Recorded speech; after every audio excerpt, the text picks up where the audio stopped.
Hi guys! Alam nyo ba na may mga bagay o kasabihan na akala natin simple lamang? Ngunit malaki pala ang impact nito sa buhay natin? Mga kasabihan na magsilbing aral sa atin or it will serve as an eye-opener for us na maaaring makatulong sa atin upang gumaan ang buhay at magiging progresibo at magdala sa atin tungo sa pag-asenso. Yan ay kung pahalagahan natin at tamang apply sa sarili. Kaya dapat nating isipin at timbangin mabuti kung paano natin mai-apply sa buhay ang mga kasabihan dahil malaki ang leksyon nito para sa atin. Mas mainam na pagtuunan natin ng pansin ang mga ganitong klaseng kasabihan na may dalang leksyon sa buhay kaysa magmarites tayo sa kapitbahay na walang magandang hatid o maidulot kundi magkaroon ka ng kaaway o gulo sa buhay. Sa video na ito, pag-usapan natin ang mga kasabihan o katotohanan sa buhay na magbigay sa atin ng leksyon upang mabuksan ang ating mga mata nang sa ganon ay matulungan tayo maituwid ang mga maling pananaw at gawain sa buhay. Kaya, samahan niyo ako hanggang dulo. Pero bago tayo magpatuloy, kung ikaw ay hindi pa nakapag-subscribe sa channel na ito, pakisuyong pindutin ang subscribe button kasama ang bell sa tabi nito upang alam mo every time na may bagong video. Paki-like na rin, mag-comment sa baba at mag-share dahil sharing is caring.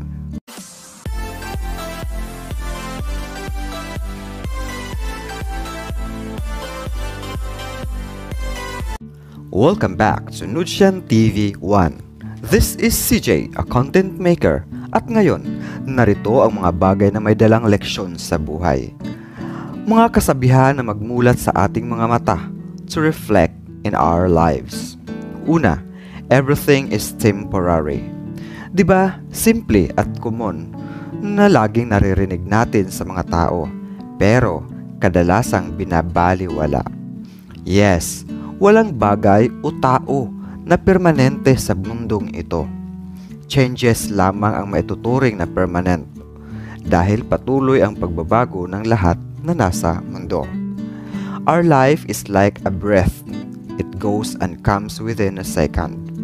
Kaya make sure you use every moment to the fullest. Pahalagahan natin bawat momentum sa buhay natin na magbibigay saya at pag-asa na makatulong sa atin upang mapabuti at guminhawa. Number 2, life is not fair. True, hindi lahat ng bagay, tao, pangarap at karangyaan ay pabor sa atin. Kaya madalas nating naririnig na life is unfair. Sa kadahilanan na magkaiba ang bawat isa sa atin ng ways of living, mindset at kung paano dumiskarte sa buhay. Isa na rin dito ang ating pinagmulan. Ngunit huwag tayong panghinaan ng loob kung isa man tayo sa maituturing na hindi siniswerte. Laging tandaan na okay lang kahit hindi lahat pabor sa atin. At isa pa, pakaisipin natin na hindi lahat ng bagay o gusto natin ay makukuha natin. Huwag mong problemahin ang mga bagay na hindi mo kontrolado upang hindi ka ma-frustrate o masiraan ng bait. Sa kabila ng mga pagsubok, matuto tayong mag-adapt o matanggapin dahil yan ang magpapatibay sa atin upang mag-succeed. Kung anong meron tayo o saan tayo manggaling, ay pagyamanin natin dahil malaking tulong yan sa pag-angat natin. Number 3, the biggest risk is taking no risk. Minsan dahil sa takot natin, kaya ayaw natin sumubok. Kaya nanatili tayo sa kinalalagyan at hindi umaangat. Minsan kailangan nating labanan ang takot at suungin ang mga challenges sa buhay upang magiging matatag at magdadala sa atin tungo sa pag-asenso. Mas delikado kung mananatili tayo at hindi harapin ang challenges sa buhay. Without risk or challenges, your life will never improve and will be boring. Don't be afraid of failure because that's the biggest failure. Normal lang ang magkamali or mag-failed. Pero aminin natin na dyan tayo natututo at nagiging wais at matatag sa buhay. Number 4. The importance of being present. Para sa'yo, gaano ba kahalaga ang presensya ng mga mahal mo sa buhay? Kadalasan sa atin ay hindi natin na-appreciate ang isang bagay o tao hanggat nandyan pa. Ngunit, pag wala na, ay saka natin nakikita ang halaga nila. Kaya habang hindi pa huli ang lahat, ipakita mo, iparamdam mo ang pagmamahal mo sa kanila. Make sure you spend time with your friends and family when they are around. Dahil hindi natin alam kung hanggang kailan sila sa mundong ito. Matutong mag-appreciate ng mga bagay o tao. Pahalagahan natin sila upang wala tayong pagsisihan sa bandang huli. Huwag pairalin ang galit o sama ng loob. Alalahanin mo yung mga masasayang alaala na meron kayo upang magiging maayos ang samahan at iyong pakiramdam.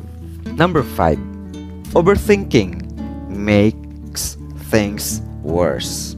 Legit, may mga times na grabe tayo kung mag-isip kung saang lupalop na nakarating ang imagination, kung ano-ano na ang iniisip natin na mga negatibo sa isang tao o sitwasyon na maaaring magpalala o sisira ng sitwasyon o relasyon o samahan.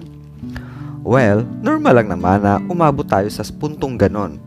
Pero, huwag nating sakyan ang ating nararamdaman o iniisip, lalo na kung wala ka namang matibay na ebidensya.